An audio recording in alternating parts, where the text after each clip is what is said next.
Salut à tous, il y a quelques temps on avait parlé justement de la mise à jour de Fear and Hunger, il n'y a pas encore eu justement les nouveautés qu'on souhaitait voir arriver et du coup aujourd'hui je voulais vous présenter ce mode, vraiment un mode que tout le monde attendait, restez bien jusqu'au bout, vous allez vraiment adorer ce mode. Il s'agit tout simplement du mode qui ajoute les nouveaux personnages jouables.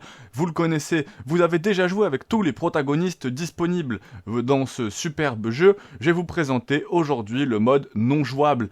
Et c'est très simple, vous allez vraiment kiffer, c'est un mode gratuit qui sera avec le lien dans la description, toujours traduit en portugais ou en brésilien, là, désolé, c'est moi qui fais la traduction en français. C'est vrai, ce mode est très simple, ça ajoute tous les caractères qui n'ont pas été ajoutés en tant que personnages jouables. Vous pourrez jouer Samari, Tanaka, Henrik, Pav, Caligura, c'est vrai, et chacun d'eux aura un départ supplémentaire, des nouvelles fonctionnalités, des nouvelles corrections de compétences, des mécanismes uniques et innovants.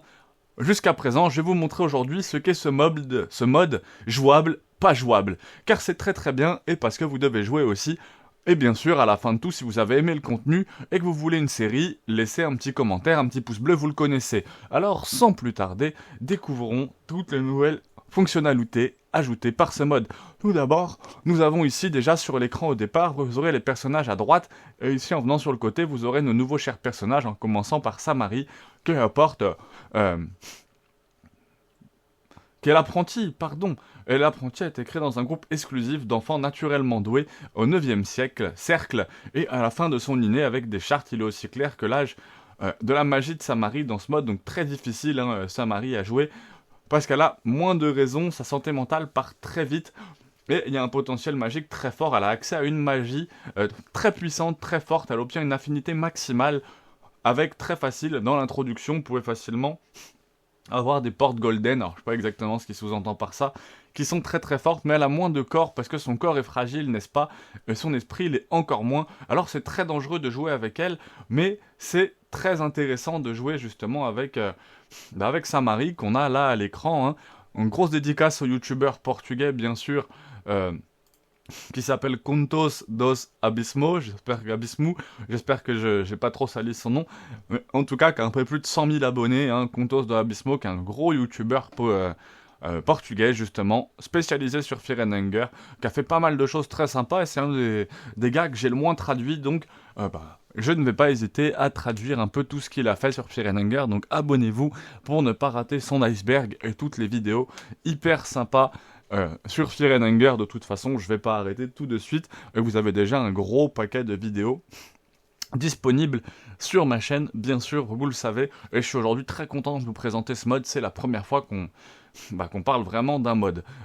On va continuer tout de suite avec, désolé pour la pub, j'ai toujours pas YouTube Premium, abonnez-vous en masse pour ça.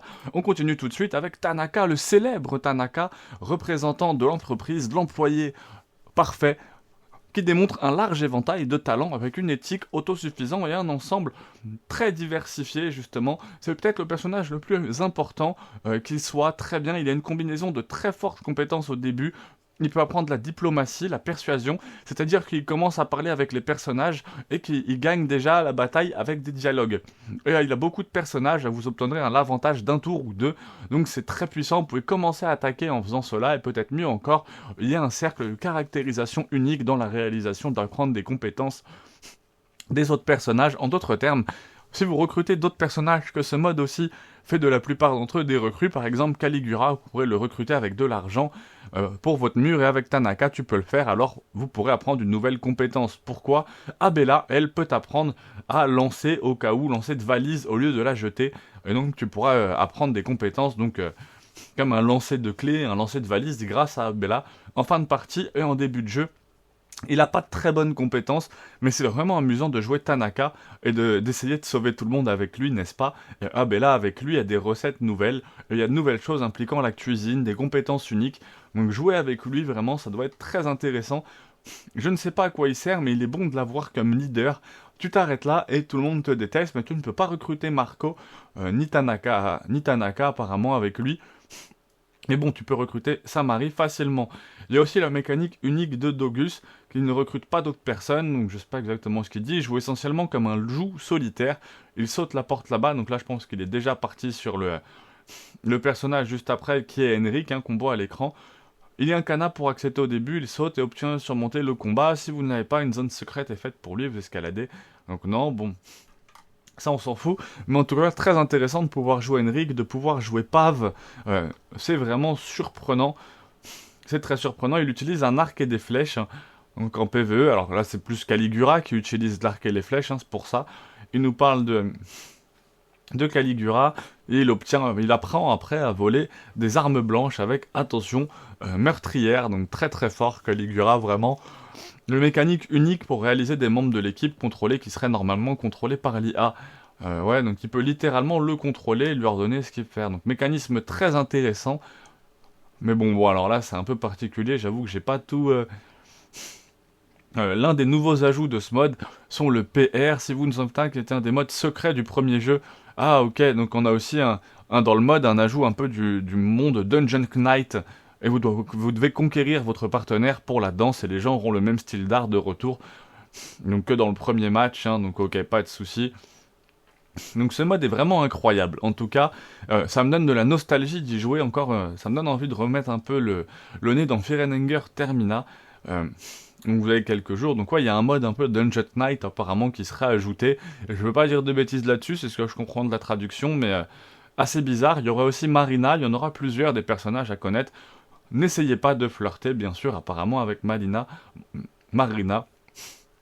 j'ai fait un live en juin, et on a pu explorer des choses, donc ça c'est sur la chaîne du youtubeur justement portugais Contos dos Abismo, hein, CONTOS espace DO espace ABISMO, qui apparemment a fait un live très cool en juin, donc très très très cool. Une autre fonctionnalité très intéressante de ce mode, hein, qui est très amusant, c'est en fait une vraie différence, parce qu'il n'y en a pas vraiment dans le deuxième jeu, c'est en quelque sorte triste, mais c'est vraiment cool. Vous jouez ici pour passer le temps et tout le reste, alors voyons quoi d'autre, ce que ça va offrir en termes de relations publiques, il y a d'autres choses qu'on va voir. Dans ce mode, il y a des nouveaux ennemis, beaucoup de nouveaux ennemis, mais il y en a quelques-uns qui ont une nouvelle transformation brûlée, donc le P dans votre père que vous verserez... Donc c'est très très mal traduit, hein. Franchement, la traduction de... Des fois, souvent, j'essaye de les repasser, mais alors là, encore les traductions anglaises, déjà, ils ont du mal. Mais alors, les traductions portugaises, waouh, ça a été vraiment compliqué. Alors là, j'ai juste fait la traduction de base. Et donc oui, on dirait qu'il y a bien un mode Dungeon Knight, hein, comme vous le voyez là à l'écran, j'ai avancé un tout petit peu la vidéo. Ça ressemble en tout cas au mode Dungeon Knight qu'on a pu connaître sur Firenenger 1, effectivement. Donc n'essayez pas de dragouiller Marina. Mais...